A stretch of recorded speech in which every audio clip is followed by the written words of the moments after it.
लो भाई बब्बन, बन गई तस्वीर। जरा देखकर बताओ कैसी बनी है। अरे भाई मोहन, मेरी सलाह मानो तो तुम रहने ही दो। एक पेंटर बनना तुम्हारे बस की बात नहीं है।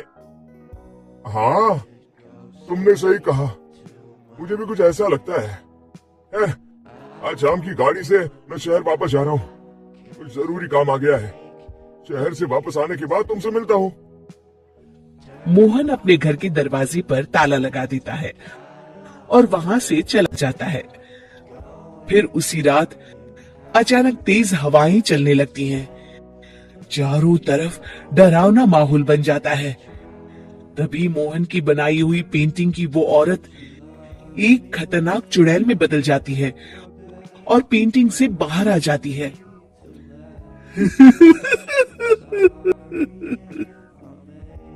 चुड़ैल घर के बाहर चली जाती है।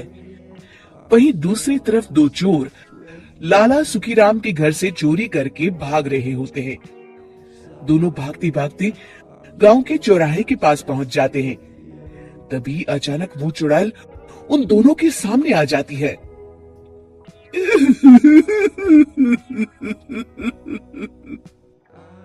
अरे मर गया रे, ये चुड़ैल कहाँ से आ गई? अरे मैंने तो तुझसे पहले कहा था कि आज अमावस्या की रात है, आज हमें चोरी नहीं करनी चाहिए। हाँ भाई बिल्ला, तुमने बिल्कुल सही कहा। जरा इसके दांत तो देखो, कितने बड़े हैं।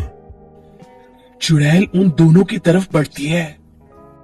अरे चुड़ैल दीदी, तुम चाहो तो ये सारे पैसे और जेवर ले लो, लेकिन हम दोनों को कुछ मत करना।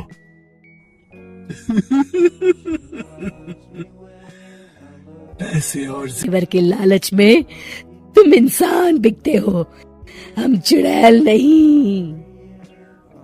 तभी चुड़ैल उन दोनों चोरों को पुतले बना देती है।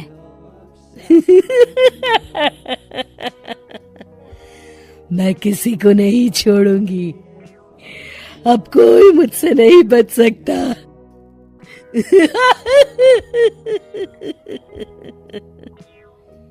चुड़ैल अपने अगले शिकार की खोज में वहां से चली जाती है। गांव की दूसरी ओर जाने पर चुड़ैल को हरिया, बिरजू और बब्बन दिखाई देते हैं। आज संडे है, आज कपिल शर्मा शो देखने का दिन है। जोर से बोलो। आज संडे है। मैंने नहीं सुना। आज संडे है, आज कपिल शर्मा देखने का दिन है।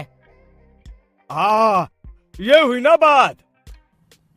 अरे ये कपिल शर्मा कौन है जो ये लोग उसे देखने के लिए इतने उतावले हुए जा रहे हैं? खैर मुझे क्या, मैं अभी इन दोनों को मजा चखाती हूँ। चुड़ैल तेजी से उड़कर उन तीनों के सामने आकर खड़ी हो जाती है।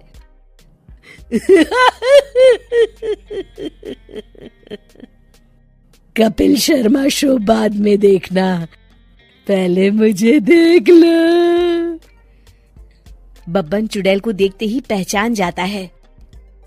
अरे ये तो तस्वीर वाली औरत के जैसी दिख रही है। मुझे अभी नहीं मरना है।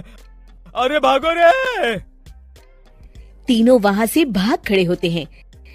बब्बन तो किसी तरह अपनी जान बचाकर वहां से भाग जाता है, लेकिन हरिया और बिरजू को चुड़ैल पकड़ लेती है और उन्हें पुतला बना देती है। फिर चुड़ैल बब्बन को पकड़ने के लिए उसका पीछा करती है, लेकिन बब्बन उसे कहीं नहीं दिखाई देता। अरे वो मोटा तो बड़ा तेज भागता है, शायद उस तरफ गया होगा। बब्बन एक दीवार के पीछे छुपकर बैठ जाता है और चुड़ैल उसके सामने से आगे निकल जाती है। बाल बच गया। अगली सुबह बब्बन सभी गांव वालों को सारी बात बता देता है। फिर उस चुड़ैल के डर से रोज शाम होते ही पूरे गांव में सन्नाटा छा जाता था और कोई भी अपने घर के बाहर नहीं निकलता था। अरे ये क्या हो गया, इतनी देर से घूम रही हूँ, अभी तक एक भी आदमी नहीं मिला। अरे कहाँ मर गए सबके सब। चुड़ैल वहां से चली जाती है, इस तरह कुछ दिन बीत जाते हैं। फिर एक दिन मोहन गांव वापस आता है। बब्बन उसे बताता है कि उसकी बनाई तस्वीर से एक चुड़ैल बाहर आ गई है। मोहन समझ जाता है कि ये कोई आम कागज नहीं है। वो जो भी उस कागज पर बनाएगा वो असलियत का रूप ले लेगा। अरे मोहन भाई, अब तुम क्या करने वाले हो? मेरे पास एक बहुत बढ़िया तरकीब है। मैं इस कागज पर उस चुड़ैल की एक ऐसी तस्वीर बनाऊंगा जिसमें वो तपती धूप के नीचे खड़ी दिखाई देगी, और फिर जैसे ही सवेरा होगा वो चुड़ैल इस कागज से निकलकर बाहर चली जाएगी और सूरज की तेज धूप में जलकर राख हो जाएंगी।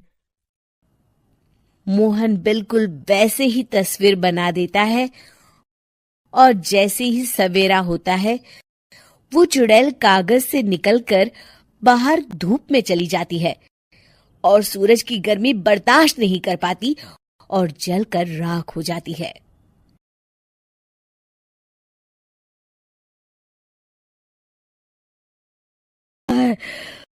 मैं सूरज की रोशनी बर्दाश्त नहीं कर सकती। मेरा पूरा शरीर जल रहा है। और इस तरह चुड़ैल के जलते ही पुतले बने सभी लोग पहले की तरह इंसान बन जाते हैं।